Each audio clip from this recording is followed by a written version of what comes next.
Well, it is confirmed. The diesel bike does exist, and it's American.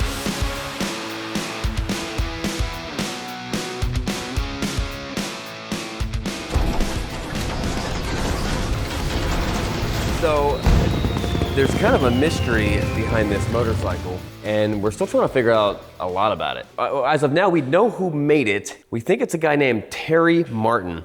He kind of signed the back of it with T. Martin, and right below the John Deere logo, but we can't get a hold of him. One guy says he's his cousin. We have no idea. It's the most beautiful built bike I've ever seen, and we're going to show you in a little bit.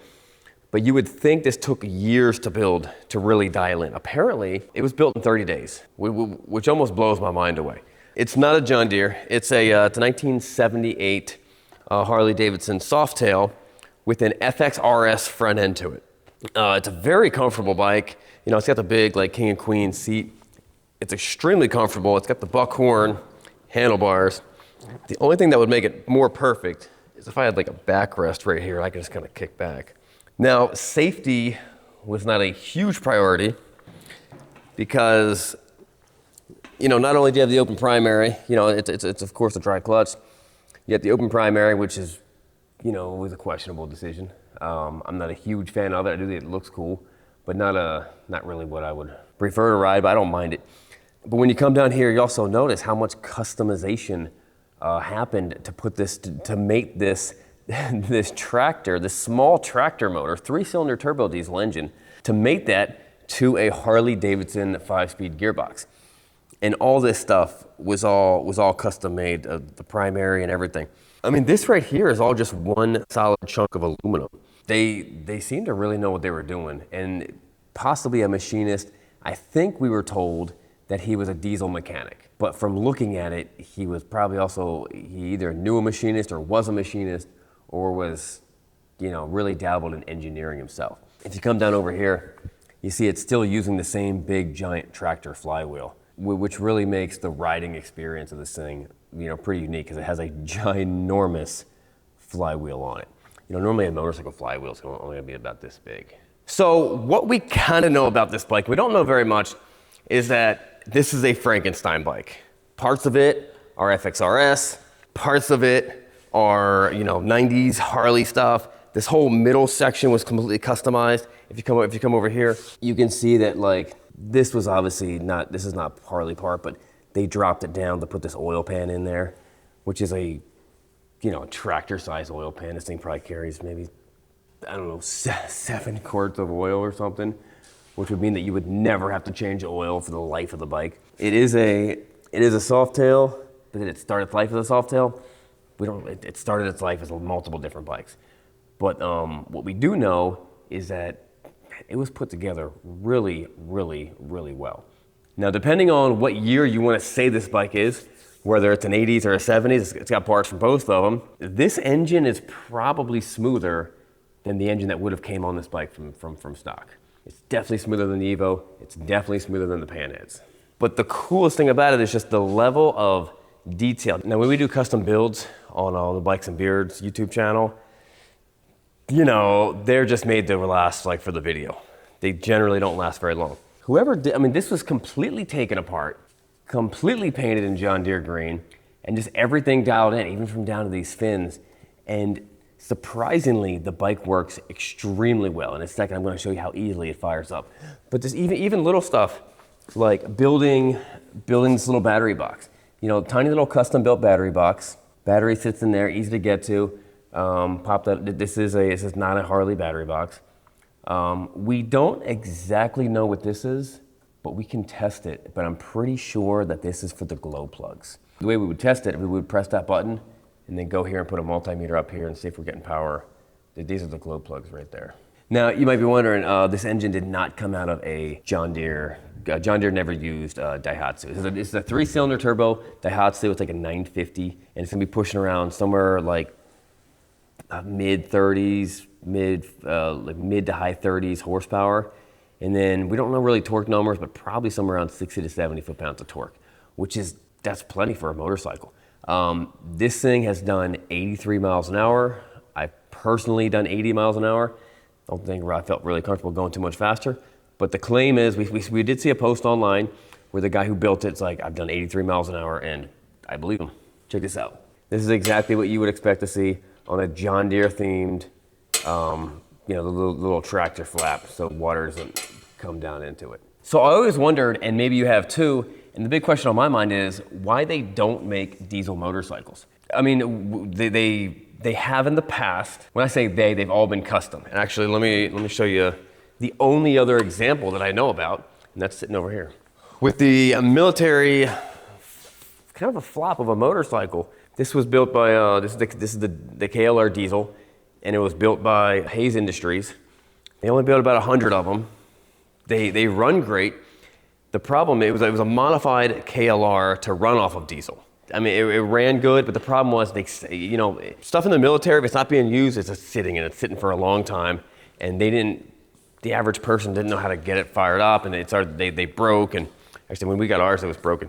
But this is so much different. They took a tried and true diesel engine and just jammed it into a motorcycle. But why they don't do that for normal bikes and modern day bikes, I really don't know. It seems like it'd be cool. It would probably eliminate a lot of emissions issues, and maybe they don't think it's fun. I can assure you, riding this thing, it is a lot of fun. So have you ever had this happen to you? You change your debit card, you change your credit card, and then you realize that something slipped through the cracks and you lapsed on one of your insurance policies. Well, that happened to me, and the company that I was working with was being so awful about redoing it, I was like, I'm gonna find someone else. So I called the people at Xander, and I had the greatest customer service, the best experience I could possibly have, and within about 25 minutes, they had me up and running with a brand new policy. So I started thinking, I was like, man, this is an awesome experience. Let me talk to these guys. And that's why I had to tell you guys about today's sponsor, Xander Insurance. So we know that all costs are going up right now, and insurance is no exception. The problem is a lot of people renew their coverage every year without knowing whether they're getting a competitive rate anymore. Xander has been helping families protect what matters for over 100 years. They're an independent insurance agency, which means that they can shop through dozens of insurance companies instead of just giving you one option. And clients that switch to Xander save more than $600 per year on average. That's like 150 Buc-ee's sandwiches. And if you own a home, you're able to save even more by bundling your home and auto coverage. And instead of you shopping for your best insurance rate, Xander will shop for your best insurance rate every year to make sure you have the competitive rates always. So you can support the channel and save yourself a lot of money by going to xander.com/bikes or click on the QR code right here or in the link in the description to compare your options and see how much you can save. But for us right now, let's get this thing fired up. If you had 40 horsepower, 80 foot-pounds of torque, you're having a blast. Also, the fuel mileage that you can get on a bike, when we clocked this thing to see how many miles per gallon we were getting, 140 miles to the gallon. You gotta tell me, 140 miles to the gallon, that's pretty enticing. That makes it almost as efficient as a electric. And way cooler, way cooler. Also, rolling coal on a motorcycle, that's the coolest thing I've ever seen. So the gauges and the switches up here are not hooked up. Don't know why. It would be kind of cool if it was. I'm not gonna do it, I don't really care. Actually, it's a theft protection for it not to be hooked up. People jump on, they try to press the switch like they normally would. When you start it, you come over here, and it just has a key style ignition. And we'll start in a second, but it blows my mind away how quick this thing starts. What's nice is the whole engine's right here. Very, very accessible, very easy to work on. Turbo's right there. It's got a little tiny car, small car alternator. You get the timing right there. And this is your water pump pulley. Now, a lot of people commented and they're like, hey, this should have a belt guard. This should have some type of guard covering this, and I probably agree with you. It is cool looking. If you can see where my leg sits, it's pretty much touching this pulley right here. So every once in a while you kind of hit it and you kind of pull back. Now when it comes to heat, you might think, oh, it's a diesel engine, it's turbo diesel, it probably gets really hot. It's probably cooler than whatever gasoline engine it replaced because it is a water-cooled engine. What's cool about it is a lot of times you build a custom bike and there's too many custom components on it and you can't figure, you're like, oh, how am I gonna fix that? It's gonna be impossible to fix. What's cool about this is the general parts are Harley brakes, Harley tire, Harley fork seals, Harley brake master cylinder, Harley tires, brakes, body parts. That's all simple. It's easy to get. If you can get it for an old Harley, you can get it for this. And the other cool thing is the rest of it's tractor stuff. So you can't get it all at the same place, but it's probably still all available. If you're wondering, this is a Daihatsu motor, and Daihatsu it's part of the Toyota brand. Now I think they had some issues in 2023. I think they shut down some of their factories, but still a very reliable, very good motor, and a lot of little tractors, little lawn tractors, little side-by-sides are still running that engine, and they're known just to pretty much run forever. All right, guys, before we fire this thing up, which is it's so much fun to fire this bike up, let's start with the Bible verse, Ephesians 2:10. For we are His workmanship, created in Christ Jesus for good works, which God prepared beforehand so that we would walk in them. Amen. All right, check this out. This bike is cold, like stone cold. Haven't fired up in weeks. This is why I love this bike. Reach over here to the key.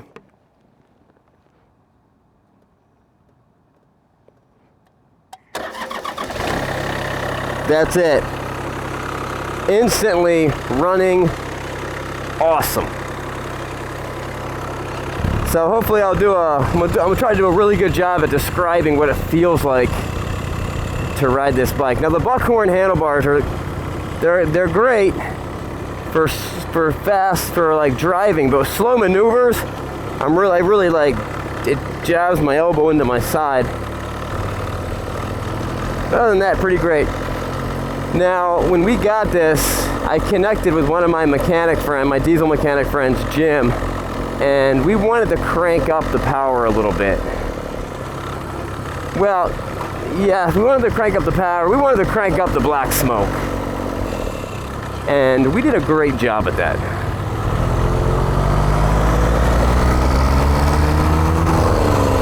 But to everyone's surprise, it's not slow. It pulls pretty well. Like if you want to pass, if you want to get out of the way, no problem.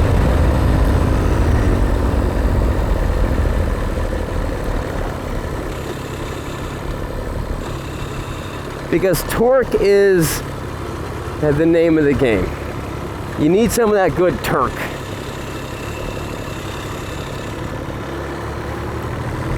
So the whole idea of diesels are all slow, and now what is interesting is you run out of power so fast, because think about this. I'm used to motorcycles. A bike like this would have redlined at 5,500 RPMs, maybe 6,000 RPMs. A bike like his is going to redline at, I think, maybe 8 or. Colton, where's your bike redline at? What's the redline on that bike? 7. Okay, a 7. On a sport bike, like a 600 or even like a 250 sport bike, they can redline as high as 19,000 RPMs. You want to guess what this thing redlines at?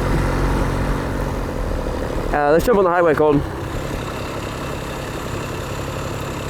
This bike redlines around 2,000 RPMs. Chances are the RPM, and I don't actually know what they are, but I'm just looking at technical specs.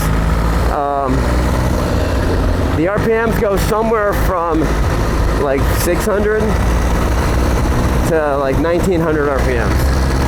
So it's a very low revving engine, which is great because that's just less wear.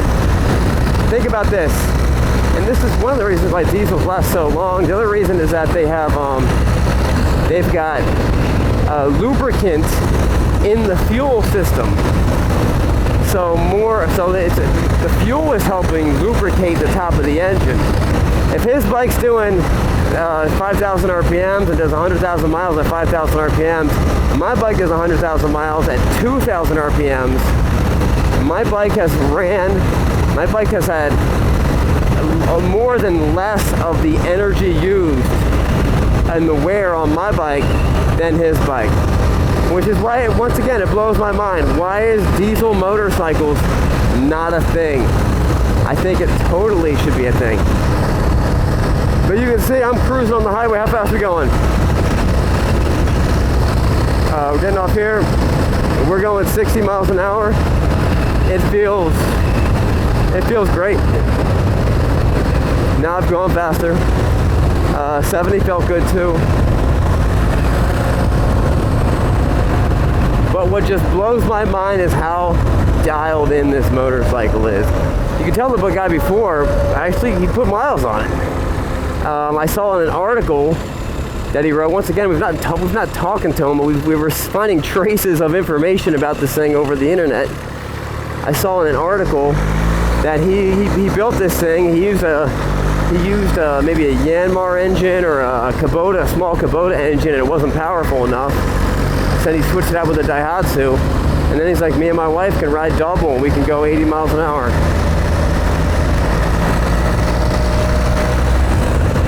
Hey,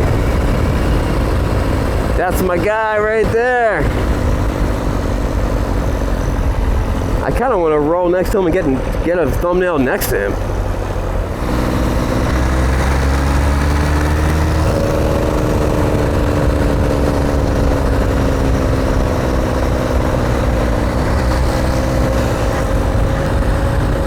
But it's really surprising, other than how low the RPMs are, which you don't really notice that much. It's just an interesting fact. And other than how fast it just runs out of power in first gear, mainly first gear, this bike runs like a normal bike. Throttle's the same space, the same spot. The brakes are the same. The clutch does not. It's the same clutch as you have in an '80s Harley Davidson.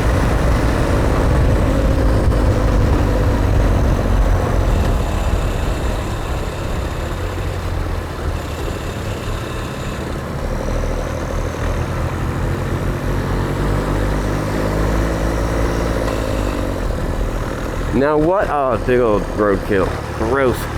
Now what I would love to see is a modern day, spared no expense version of this bike. I want to see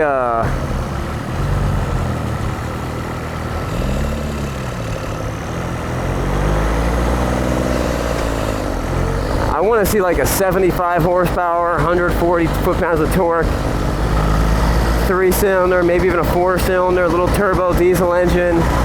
Shoot, it could even be 60 horsepower. 60 would be a pretty big. You don't want to go too big of a diesel engine, because then it's gonna be too heavy. But I'd love to see something like that in like a road glide or a street glide. Crank up the diesel, let it blow some black smoke. I really think that you can get one of those big bikes cruising, because they're such low RPMs. Because when you're on the highway, it's barely running. I really think we can get one of those big bikes to do about 150 miles per gallon. I mean, this engine right here it doesn't make any difference powering me or powering a couple more 100 pounds. It'd basically be irrelevant to how much torque this thing has. Dial in the gearing. Now we dialed this thing in for maximum black smoke coming out of the exhaust.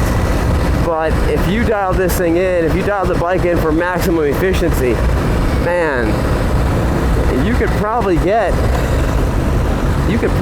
close to 200 miles per gallon. And then put this thing in a streamliner body, forget about it. Forget about it. So the other reason why I love this bike is because it'll sit at the shop for a couple weeks at a time. There's no parasitic drain on the battery. And you turn that key, it just fires right up. And that's how they build tractors. There's no electronics on it. Like there might actually be zero electronics. It's a fully mechanical motorcycle. EMP proof, everything proof. It probably runs off of kerosene. You can make biodiesel for it to have free fuel. I mean, this is like, it really kind of annoys me that there's not a bike like this that's in the market, because I think people would buy it. Because I'm having the motorcycle experience. I'm doing all the fun motorcycle stuff that people like to do on motorcycles. it's not even louder than a normal Harley Davidson. Except the difference is you hear the engine and not the loud exhaust. So I'm having a great experience with the diesel, except for when I fill up, it's infinitely cheaper. Even with diesel prices being what they are. I ran the numbers the other day. At 140 miles per gallon, I could go 2,800 miles on just $100. How insane! And now that's at current diesel prices. I remember when diesel prices. I've seen diesel prices at $3 a gallon. That would mean I could go like 3,000 miles on what, 50, 60 bucks? How insane is that? I'm not even sure if you could charge up an electric vehicle that long, because every time you would stop, you would buy a drink and you'd buy a sandwich because you got to kill an hour of your time. That right there is going to kill your budget. Making this the cheapest motorcycle to ride on the planet.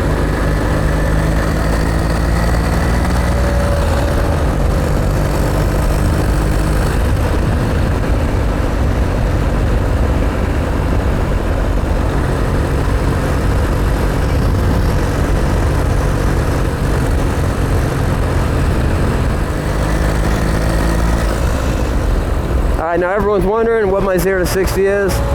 We'll do it up here. We'll figure out a good spot to do it. Actually, right here looks like a good spot to do it. Actually, right here is a good spot.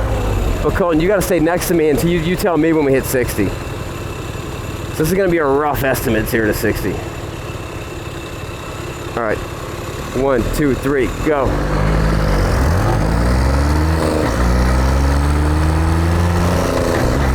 We there? All right, 60, right there, back there. All right, that was the worst possible 0 to 60 test we've ever done. But I blame Colton. It's not going to be winning any 0 to 60 runs, but it is going to win every other competition it enters, because it's just next level of a cool bike. As soon as I saw it and how good it ran, I thought to myself, man, I can't sell that bike. I need to keep that one forever.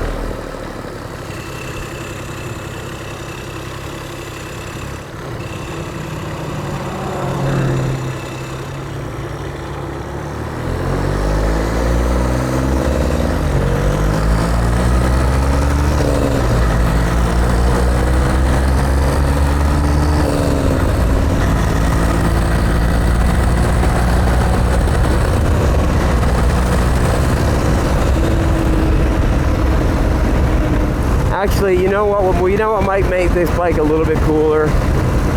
I hate to say it, but I gotta say it. This is gonna be controversial. Comment in the comments below what you think, what your thoughts are. If this was kind of choppered out, if this thing had a bigger rake to it and looked a little more like a 70s, 80s style. I'm talking keep it all the same, but a big raked out front end. That would make it kind of cool though, wouldn't it? Now I'm not saying we're gonna cut the brakes off. We're gonna take, I don't do that. I like my brakes. I use them. But I am saying it would get more eyeballs. People would be like, man, that's a cool chopper. Oh, turbo diesel? Shoot, man. But when it comes to acceleration power, man, it's got it. Like, I would be so far to say that I think this is faster than the Evo version of this bike. I really do. And if not, I think I could give it a run for its money. The other question would be like, oh, it's a diesel, it must vibrate a lot. I think it vibrates less than an Evo motor. V-twins generally vibrate. This is it's a 3-cylinder diesel. I think it's a little more balanced out. It also has that big giant flywheel, which I think helps balance out the vibration. But at speed, most of it all goes away. And I mean, I do recall going on the highway for a long period of time. My hands started feeling numb, but that's normal. Guys, that wraps up one of the coolest bikes I've ever ridden. If you want to see more cool bikes that I've also ridden, you might check it out right here. YouTube thinks that you might like one of these videos up here. We'll catch you later. Remember, it is not what you're riding, but where are you going.